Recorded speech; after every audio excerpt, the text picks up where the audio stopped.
இன்றைய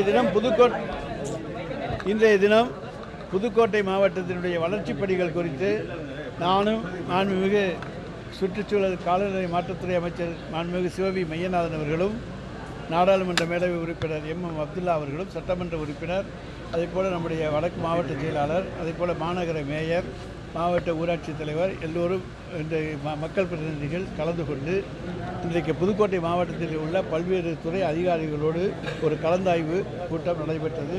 மாவட்டத்தினுடைய விரிவாக்க மாவட்டத்தினுடைய வளர்ச்சிப் பணிகள் எப்படியெல்லாம் நடைபெற வேண்டும், என்னென்ன பணிகளை மேற்கொள்ள வேண்டும் என்பதெல்லாம் விவாதிக்கப்பட்டது.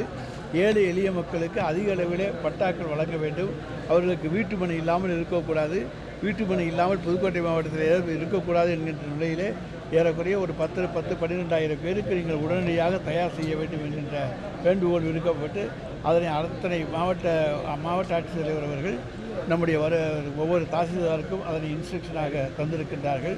அது தவிர மாற்றுத்திறனாளிகள் அதே போல் ஆதரவற்ற கைம்பெண்கள் இவர்களுக்கெல்லாம் இன்றைக்கு வேண்டிய உதவிகளை செய்ய வேண்டும். முதியோர் உதவித்தொகை உடனடியாக கிடைப்பதற்காக விரைந்து நடவடிக்கை எடுக்க வேண்டும்.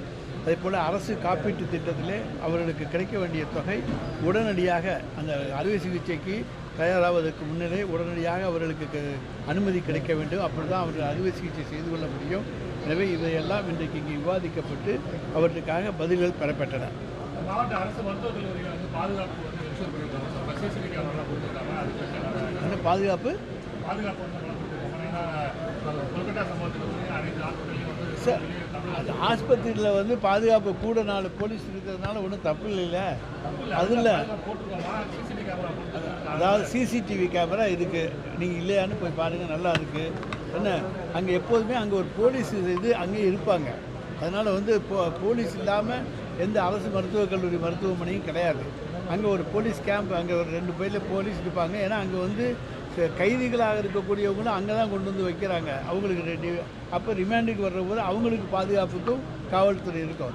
அதனால் மருத்துவமனை அரசு மருத்துவமனைகளில் காவல்துறை சேர்ந்தவர்கள் இருப்பார்கள், அதில் எந்த சந்தேகமும் கிடையாது. சார், மத்திய மாநில அரசோட நிதி வந்து மாவட்ட நிர்வாகத்தில் சரியாக செயல்படுத்திருக்காங்க. ஆய்வு கூட்டத்துக்கு மூலமாக ஏதோ பெண்டிங், அதாவது மாநில அரசினுடைய நிதிகள் ஒழுங்காக செயல்படப்பட்டிருக்கிறது. மத்திய அரசு கொடுக்கறது வந்து பிஎம்ஜிஒய்சி திட்டம்லாம் ரொம்ப குறைச்சலான தொகை. அதில் வந்து வீடுகள்லாம் கட்ட முடியாத அளவுக்கு மிக குறைவான தொகையை தருகிறார்கள். எனவே அதை பெற்றிருக்கின்றவர்கள் தான் ஒழுங்காக கட்ட முடியாமல் தடுமாறிக்கொண்டு சொந்த பணத்துக்காக தடுமாறிக்கொண்டு இருக்கிறார்கள். நாங்கள் கனவு இல்லத்தில் 3.5 லட்சம் ரூபாய் கொடுக்குறோம், அவங்க 1,80,000 கொடுக்குறாங்க. அப்புறம் 70,000 அரசாங்கம் சேர்த்து 2,50,000 கொடுக்குறோம். எது இருந்தாலும் கூட அது போதாது. எனவே தான் அவங்க வந்து மத்திய அரசாங்கம் இது கூட தர வேண்டும் என்பது கோரிக்கை.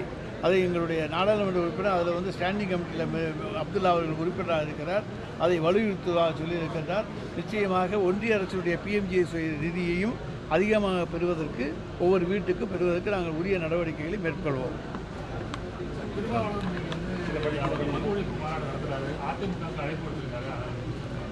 சார், யாரை வேணாலும் அழைக்கலாம், அதெல்லாம் வந்து நம்ம போய் அது குற்றம் சொல்லிட்டுலாம் இருக்க முடியாது, அது தப்பு பார்க்க முடியாது. ஆனால் அவர் தலைவர் தளபதியோடு நெருங்கிய தொடர்பில் இருக்கின்றார். தலைவர் தளபதியை என்றைக்குமே விரும்புகிற ஒரு சிறந்த நண்பராக இருக்கக்கூடியவர் தான் திருமாவளவன் அவர்கள். எனவே திருமாவளவன் யாரை அழைத்திருந்தாலும் கூட அவர் தளபதியை விட்டு நிச்சயமாக போக மாட்டார். சார், எஃபர்ட்டுங்கிற பேரில் தனியார் பாரம் அதிகமாக இருக்குன்னு சொல்லி ஒரு குற்றச்சாட்டு வச்சிருக்காரு அவர் திருமாவளவன். அது எஃபர்ட்டு இப்போ வந்து எங்கெங்கெல்லாம் வந்து இப்போ கடைகள் திறக்கப்படுகின்றன, ஆனால் புதிதான கடைகள் நாங்கள் திறக்கப்படுவதில்லை, பழைய கடைகள் தான். அதில் வந்து பாருக்கு பதிலாக FL2 என்று புதிதாக லைசன்ஸ் வாங்கி அதை கொஞ்சம் நாகரிகமாக, அதாவது ரொம்ப செட்டிங்ஸ் எல்லாம் பண்ணி வைக்கிறாங்க. அதுக்கு சில லைசன்ஸ்கள் வாங்கியிருக்கிறார்கள். ஆனால் அவையும் நிச்சயமாக குறைப்பதற்கான நடவடிக்கைகளை நாங்கள் தலைமை இடத்துல சொல்லி நிச்சயமாக செய்வோம். நாகரிகத்தை தொகை கூட போகுதுன்னு சொல்லி என்ன நாகரிகமாக சொல்றீங்களா? தொகை கூட எதில் அந்த பார்லையா? பாரில் FL2வில் வந்து அவங்க அதுக்கு என்னென்ன டெக்கரேஷன் பண்ணியிருக்காங்களோ அந்த செலவையும் சேர்த்து வாங்குவாங்க. ஏன் அங்கே போறீங்க குடிக்க?